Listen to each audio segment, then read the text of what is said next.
Do you know Zudio, which is one of India's most popular fashion brands, does not have a website where you can buy its clothes online?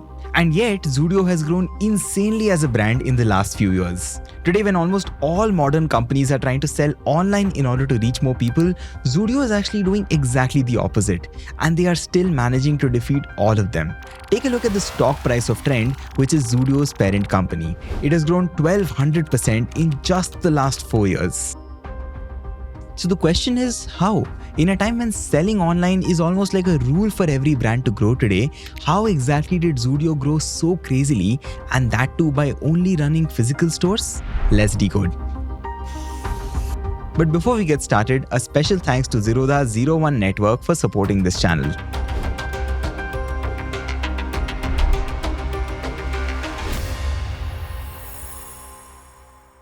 Now, to understand the success of Zudio, we will have to go back to 2016. This was the year Trent Limited, which by the way is part of the Tata group, had launched Zudio. Now, the goal here was not to make it like any and every other fashion brand. Tata had a very clear purpose here. They wanted to cater to the aspirations and the preferences of India's youngest shoppers, which are Gen Zs. Now, you might ask me, why only Gen Zs? See, in many ways, Gen Z is currently the most tech-savvy generation in our time. And if you yourself are a Gen Z or you have friends and family who are Gen Z, you would probably very well understand how this particular generation has been brought up in a world that is heavily influenced by the internet and by social media. Now, Gen Zs are influenced by social media and the internet so much that more than 45% of users on Instagram are Gen Z and more than 20% of users on YouTube are also Gen Z. And the reason why I'm stressing on these social media platforms so much over here is because they are super powerful tools for people to discover new trends, especially in a place like fashion. Now see, earlier people would have to look through newspapers and magazines in order to find out what kind of fashion is in trend. But today, almost all of that has shifted to social media. Today, when people like you and I want to know what is trending in the world, we typically look for the answer on Instagram Reels or on YouTube videos, right? And considering Gen Z was practically born and brought up in the age of social media, all of this automatically becomes a lot more applicable to them than to any other age group. So with all of this said, I'm sure at this point you might be wondering, if Gen Z is so active and comfortable with the internet and social media, why the hell would a brand like Zudio, which almost entirely focuses on Gen Z, not even launch online? Let me tell you a very interesting fact that would answer this question for you. About 80% of India's Gen Z population lives in non-metro Tier 2 and Tier 3 cities. Now, while these smaller cities might not have the glamour of bigger cities like Mumbai, Delhi, Bangalore, etc., the people who live there have almost equally big aspirations. Young people in Tier 2 and Tier 3 towns want to dress well, they want to stand out, and they also want to express themselves almost as well as Tier 1 town people do. But the biggest problem today is that they do not have enough affordable and trendy options. And that is exactly where Zudio found a massive gap. They realized that while Gen Z is tech savvy for sure, e-commerce in Tier 2 and Tier 3 cities is simply not as effective as it is in Tier 1 cities today. And also on top of that, returns in e-commerce in India can go as high as 40%. So it is super hard for a fashion brand, especially one that caters to the masses, to make money meaningfully here. So therefore, Zudio decided to stick to the old school touch and feel approach by only opening physical stores and not focusing on selling online at all. Today, about 85% of Zudio stores are located in non-metro cities. And by the way, even in the case of metro cities, Zudio is very careful of where they open their stores. Look at this map of Zudio stores in Delhi. Do you notice how there is no Zudio store in the southern part of Delhi? Now take a look at this map of Zudio stores in Mumbai. Once again, there are no Zudio stores in the south part of Bombay. Now the reason for this is very simple. Both South Delhi and South Bombay are perceived to be posh areas. This means the richest of the rich who live in these two cities live in these particular areas. Now I want you to take a moment and imagine this scenario. You own a clothing brand and you have enough money to open up a store in the best locality of two of India's richest cities, Delhi and Mumbai. The question is, would you do that? Well, if I were you, I would definitely do that. But the thing is, Zudio, which by no means is short on cash, decided to not open up stores in these very localities.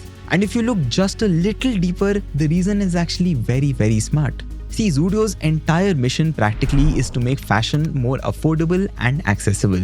Even though having a store in the most prime localities of a city is a matter of pride to some extent, it simply does not help Zudio if you think about it. Because if an entire locality is rich enough to not even care about buying clothes from a budget brand like Zudio, then Zudio is obviously better off not having a store there at all. And yes, I know this sounds stupidly obvious when you think about it right now, but if you pause for just one moment and think about this deeply, it honestly is not so obvious. And I'll even tell you why. Look, the problem with a lot of brands today is that they run behind all kinds of customers at once. Most of them do not have a clear understanding of who their target audience really is.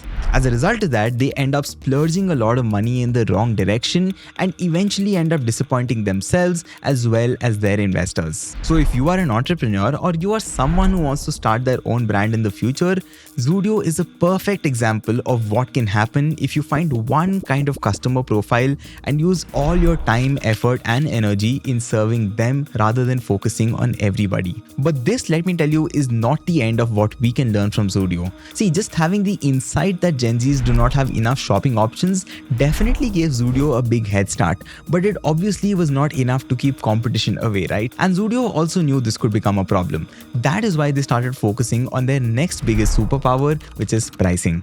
Now, if you have ever been to a Zudio store, you will know that their products are priced insanely low. You will find t-shirts for as low as 200 rupees, shoes for as low as 500 rupees, jeans for as low as 700 rupees and whatnot.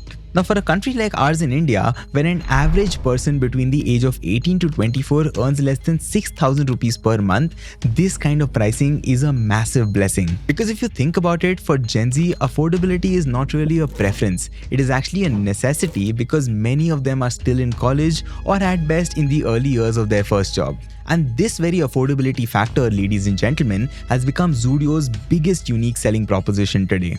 Also, another very interesting aspect of Zudio is how it focuses on building its own brand. Look, unlike other retailers like Shoppers Stop or Reliance Trends, which actually focus on aggregating and selling other brands, Zudio exclusively sells its own products. Now, one obvious advantage of this is that it keeps its costs low. But more importantly, this helps Zudio build a much more stronger and more distinct brand identity in front of practically everybody. And let me tell you that that particular brand loyalty is something that Gen Z as an age group values very deeply. So in a way, if you zoom out a little and think about it, Zudio's strategy is very simple. Control the entire value chain from design to retail and therefore deliver high quality products at insanely low prices. Now, while Zudio almost entirely focuses on Gen Z and budget-conscious shoppers, there is one more brand by the same parent company which caters to a slightly more premium audience and in a very slightly different way as well. I'm talking about Westside, whose stores are spread across Tier 2 cities where India's middle class and their aspirations are growing very rapidly. Today, while Westside has about 109 stores in metro and Tier 1 cities, it has 121 stores in Tier 2 cities. Now, a very interesting thing about these Tier 2 cities is that while people here have huge ambitions, competition and availability is extremely low. So for a brand like Westside, which has great access to resources and capital thanks to the Tata Group, it is a brilliant opportunity to serve this heavily underserved market. So now, if you take all of these information pieces together and zoom out a little bit, you will probably realize how Tata Group, through its entity called Trent, is trying to capture all kinds of shoppers in India through smart business and marketing practices. They are targeting young and budget-conscious shoppers through Zudio and a little more premium shoppers through their brand called Westside. Also, by the way, most of us today will not know this, but for many years in the past, fashion has been considered a big luxury in a country like India. It has almost always been perceived as something which only the rich and the wealthy could afford. But today, almost none of us can imagine a world like that, and a big part of credit should go to Tata's Trent. They have really managed to make high quality fashion available and accessible to everybody, no matter where you live, how old you are, or how much money you earn. Well, that's about it for this video. If you enjoyed this case study on Zudio and maybe learned something new from it, please do hit that like button and consider subscribing to my channel. I promise you there are a lot more marketing and business related case studies that I will be covering on this channel. See you in the next video. Take care and goodbye.